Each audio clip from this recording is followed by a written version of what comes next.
कहानियाँ सुनना पसंद करते हैं तो आप बिल्कुल सही जगह पर आए हैं। यहाँ आपको मिलेंगी दिलचस्प, हैरत अंगेज और दिल को छू लेने वाली कहानियाँ जो आपको एक नई दुनिया में ले जाएंगी। हमारे पीछे जो आप हजारों साल पुरानी हवेली देख रहे हैं, हम एक एक करके इसके सब राज आप पर अफशा करेंगे।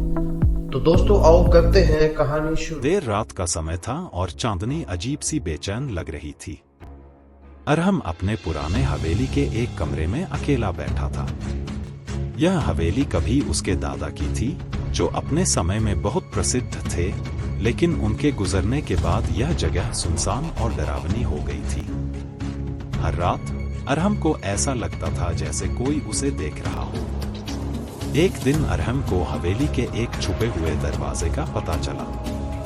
दरवाजे के पीछे एक गुप्त कमरा था।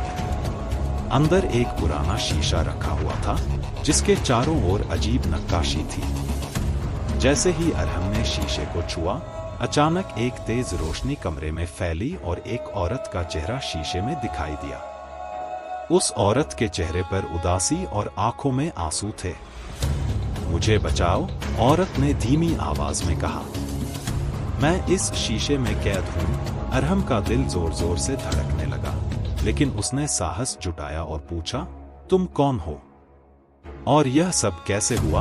औरत ने बताया कि वह एक गहरे रहस्य का हिस्सा थी और किसी ने उसे इस शीशे में बंद कर दिया था। उसी समय हवेली के अंदर अजीब अजीब आवाजें गूंजने लगीं, जैसे दरवाजे खुल रहे हों। अरहम को लगा कि कोई उसका पीछा कर रहा है। वह शीशे को जल्दी से अपने कमरे में ले आया और औरत से पूछा, तुम्हें आजाद कैसे किया जा सकता है?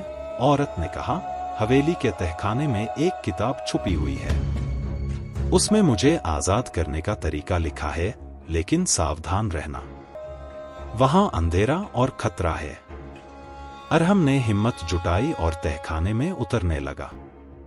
सीढ़ियां धीरे धीरे नीचे जा रही थीं और हर कदम के साथ अंधेरा गहराता जा रहा था।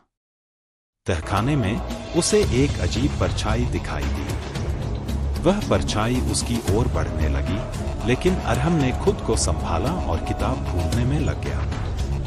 आखिरकार एक पुरानी अलमारी के अंदर उसे वह किताब मिली, लेकिन जैसे ही उसने किताब उठाई, परछाई और भी बड़ी होती गई। अरहम ने तेजी से किताब खोली और उसमें लिखा मंत्र पढ़ने लगा। शीशे के पास जाकर उसने वह मंत्र दोहराया। धीरे धीरे वह औरत शीशे से बाहर आ गई, लेकिन जैसे ही वह मुक्त हुई, उसका चेहरा डरावना और भयानक हो गया। धन्यवाद अरहम, उसने कहा, लेकिन अब उसकी आवाज मीठी नहीं बल्कि भयानक थी। अरहम को समझ आया कि वह औरत कोई पीड़ित नहीं, बल्कि एक दुष्ट आत्मा थी जो किसी इंसान के उसे मुक्त करने का इंतजार कर रही थी। अरहम ने फटाफट किताब का दूसरा मंत्र पढ़ा और उस आत्मा को फिर से शीशे में बंद कर दिया। हवेली में फिर से खामोशी छा गई, लेकिन अरहम के दिल में एक गहरा राज छुपा था। उसने उस शीशे को तहखाने के एक छुपे हुए हिस्से में रख दिया और तय किया कि वह इसके बारे में कभी किसी को नहीं बताएगा। हवेली फिर से शांत लगने लगी, लेकिन हर रात अरहम को लगता था कि वह औरत अब भी उसे देख रही है। क्या कहानी यहीं खत्म होती है या वह आत्मा फिर लौटेगी? यह तो समय ही बताएगा।